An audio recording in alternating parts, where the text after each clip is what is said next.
Dalam sebuah kitab dijelaskan, Rasulullah Sallallahu Alaihi Wasallam selesai sholat subuh, berzikir, lalu beliau balik menghadap kepada para sahabat. Lalu beliau bertanya kepada para sahabat, saudara-saudara sekalian, adakah di antara kalian yang bermimpi tadi malam? Niat kate mimpi semalam? Nabi tanya sahabat. Tidak ada ya Rasul. Nabi lalu menjelaskannya, saya semalam bermimpi. Ini berarti kalau mimpinya Nabi itu wahyu, mimpinya Nabi itu petunjuk. Kalau kita mimpinya manusia biasa, jangan ditafsir macam-macam. Mimpi kau nak gigi ular, mau kau menikah itu? Jangan ditafsir. Agama mengajarkan, kalau kau mimpi yang baik, begitu kau terbangun, ucapkan hamdalah, alhamdulillahi rabbil alamin. Kalau kau bermimpi jelek, tiba-tiba kau lihat dirimu ditikam dan kau terbangun, maka ucapkan na'udzubillah min zalik, kita berlindung kepada Allah dari keburukan seperti itu. Nah, kalau mimpi Nabi pamase, petunjuk dari Allah Subhanahu wa taala. Nabi lalu menjelaskan, semalam saya diperlihatkan oleh Allah, saya dibawa jalan-jalan masuk ke dalam surga, dan di dalam surga Allah memperlihatkan saya, ada seorang hamba diberi hadiah oleh Allah. Nih hambaku, nih hadiah kau ambil. Alayye pamaseku, kasih sayangku, nih hadiahmu. Lalu hamba ini berkata, ya Allah, hadiah ini terlalu banyak buat saya. Amal-amal yang saya lakukan tidak sebanyak ini. Kenapa banyak begini saya terima? Ibaratnya kalau diangkakan, kebaikannya hanya 10, Allah kasih 100. Megala de iye puang, dek na pada amalku, lebih banyak ini ya Allah.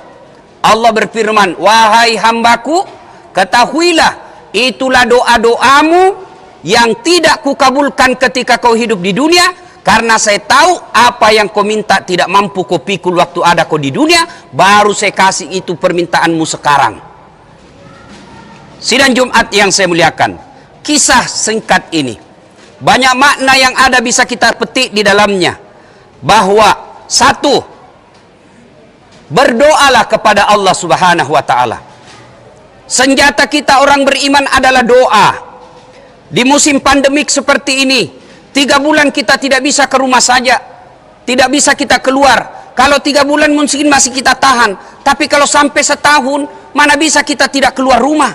Maka kita keluar rumah dengan catatan, tetap ikuti protap kesehatan.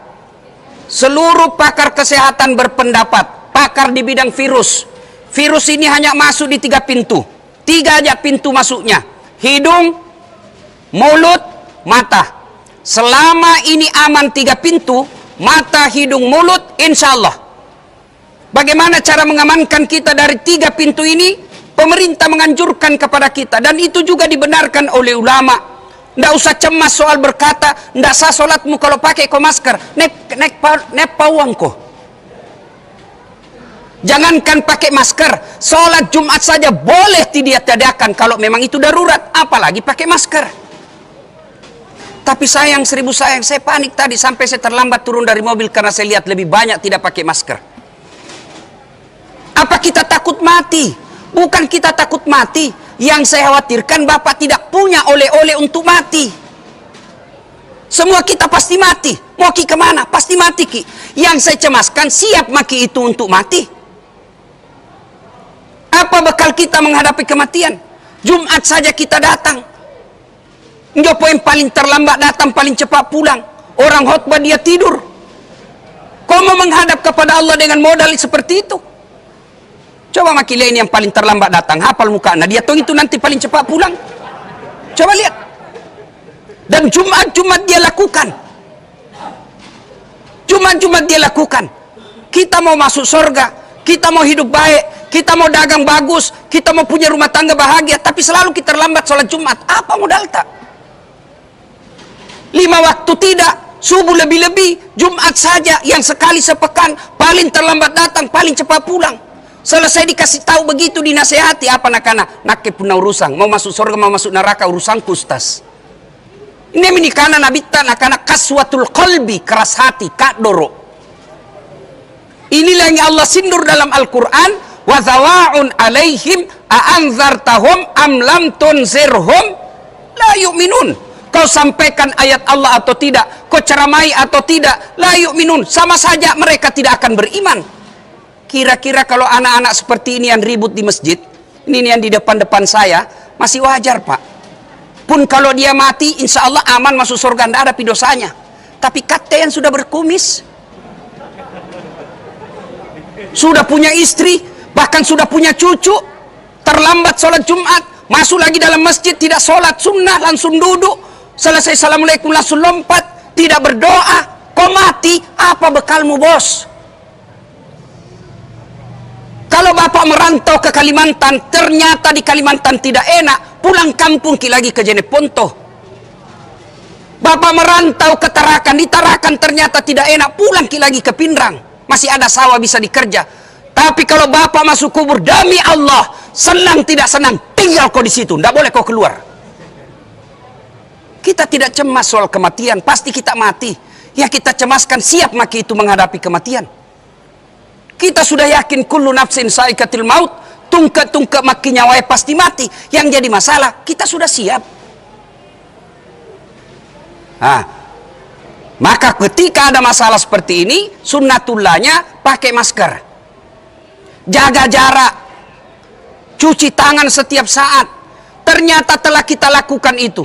Kita sudah pakai masker kemana-mana, kita sudah cuci tangan setiap saat, kita bicara jaga jarak. Ternyata masih nak kena.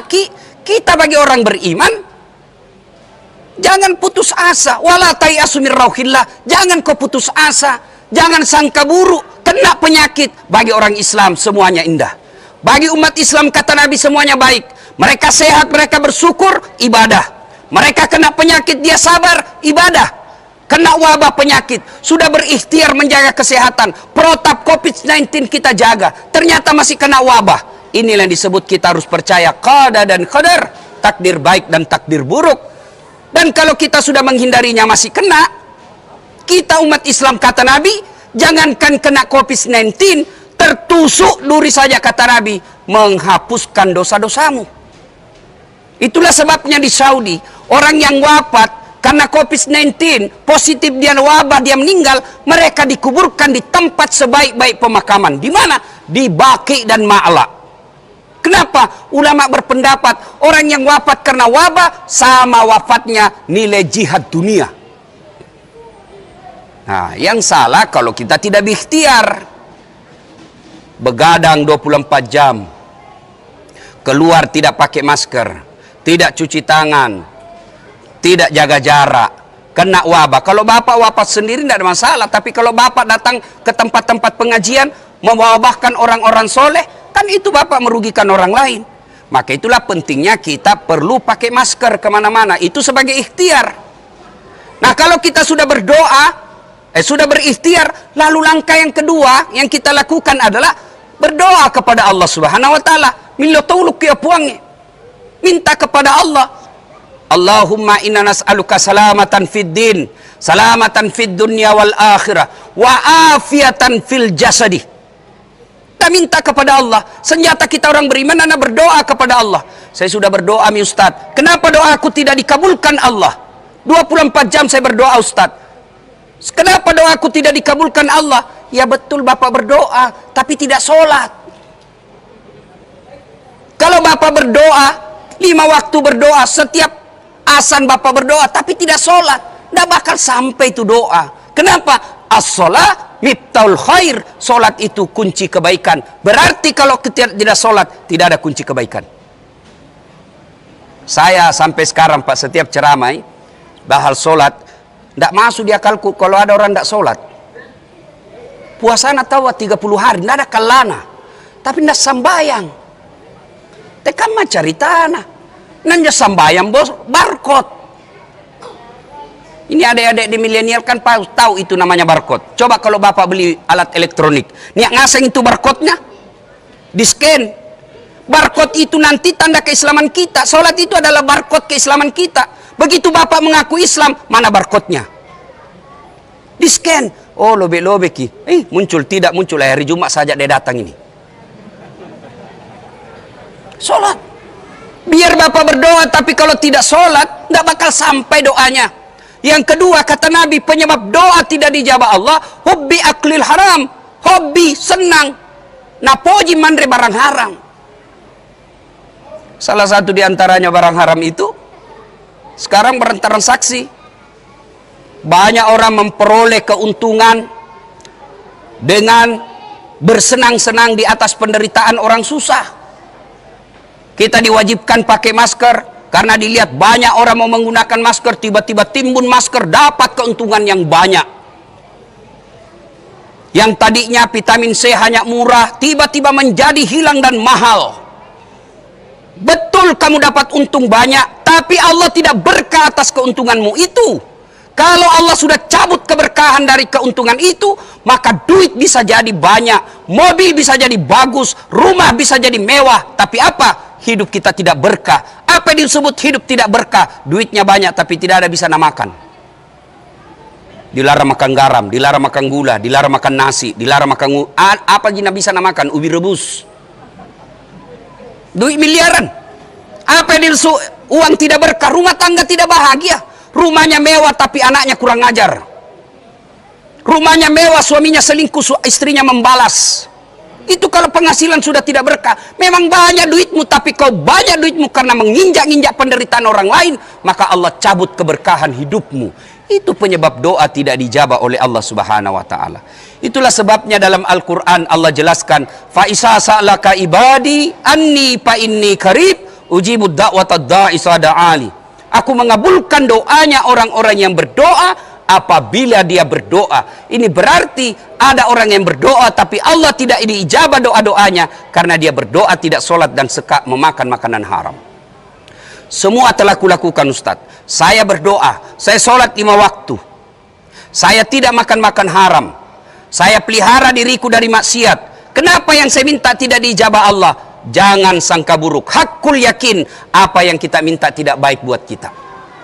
Apa yang Bapak minta ternyata tidak baik buat kita, maka Allah tunda doa kita itu, nanti dihadiahkan di akhirat kelak. Ini berarti semua doa-doa yang baik apabila sudah sesuai protokoler dan sunnah yang dianjurkan oleh Rasulullah, doa itu pasti diijabah. Diijabahnya bisa di dunia dan insya Allah yang pasti akan didapat di akhirat kelak.